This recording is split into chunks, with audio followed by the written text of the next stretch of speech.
Hello, I'm Sandra Viktorova. Thank you for joining us.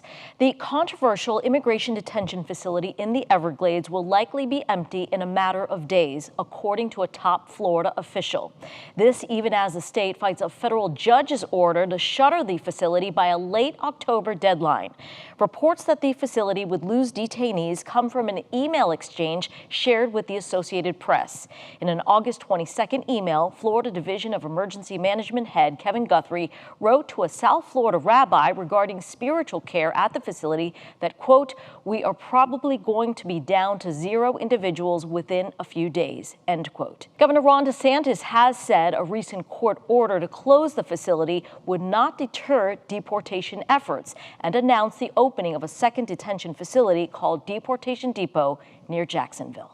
So what is life like for immigration detainees? We take a look inside Alligator Alcatraz through the eyes of a 23-year-old. We recently told you about Helmuth Beteta from Nicaragua. He has spent the last 7 years in the Keys with his mom. He had planned on taking courses at a local college this fall until he was detained by Border Patrol last month. Now released from the detention facility, he wants the public to hear his story. We should note that state officials dispute Beteta's description of conditions at the facility. Hey, can I see your badge number, please? Why is he being arrested?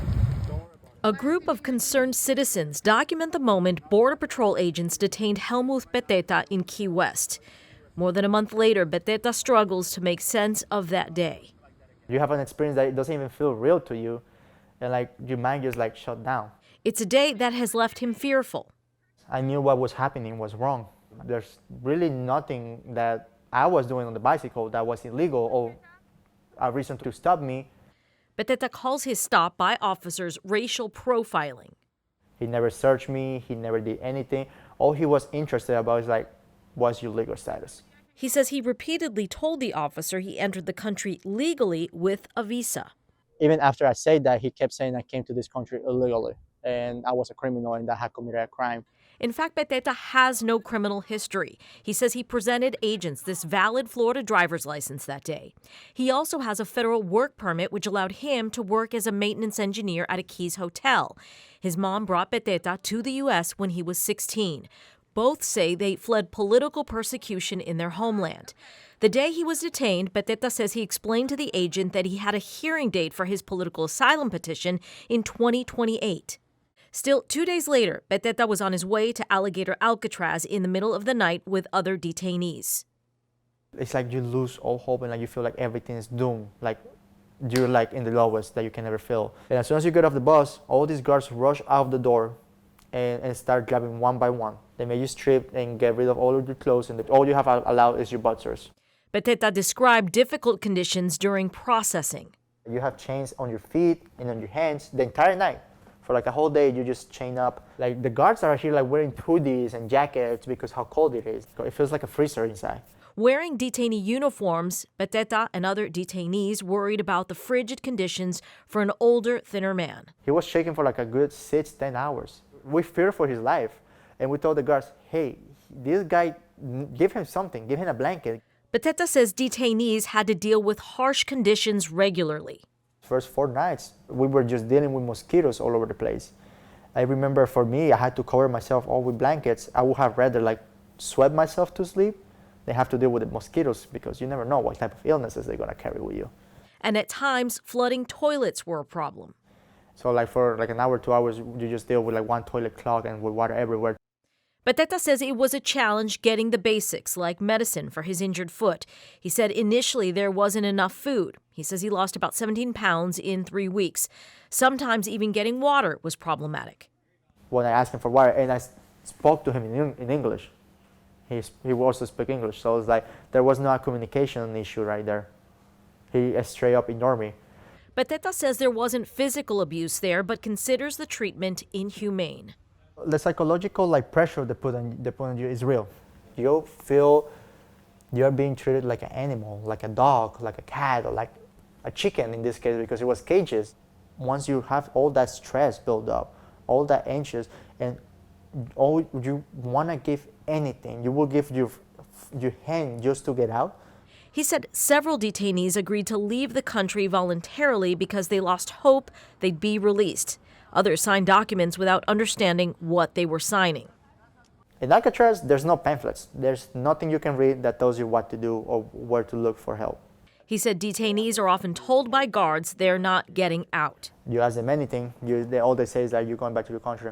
He said confidential access to attorneys was tough for weeks. I had 2 court hearings, and for none of them, I was ever there. But Beteta knows he's lucky. His attorney, who says he should have never been detained, helped him secure bond. She's working to get his ankle monitor removed. He says his experience has deepened his appreciation for his loved ones and the support of the Latino community. I say I met one of the greatest people I have met in my life inside the cell. I met a pastor, which he was the one who guided me to God. I met a lot of fathers. I met a lot of people that are just trying to provide for their families, Beteta still worries he could be detained again, so he moved to a new county in South Florida with his girlfriend, Emma. I don't even want to leave the house, I don't want to be seen right now. He admits he now struggles with where he belongs. Nothing feels like home right now. Not even my country, not even here. Right now, it just feels like I don't belong anywhere, even after everything you've been through, after everything that you have done. Like, if you've been to school, college, or who you don't look like you belong here. A statement from the Florida Division of Emergency Management disputes any descriptions of harsh conditions, saying, quote, "These allegations are false. Detainees have access to 24/7 medical care that includes a pharmacy as well as clean working facilities for hygiene and can schedule both in-person and virtual appointments with attorneys. No guards are mistreating detainees. Officers are highly trained and follow all federal and state detention protocols." WGCU also reached out to Border Patrol and Homeland Security for a response to this story and have not heard back. In a previous statement, Homeland Security said Beteta overstayed his tourist visa. His attorney says U.S. law allowed him to apply for political asylum within a year of arriving in the U.S., which he did.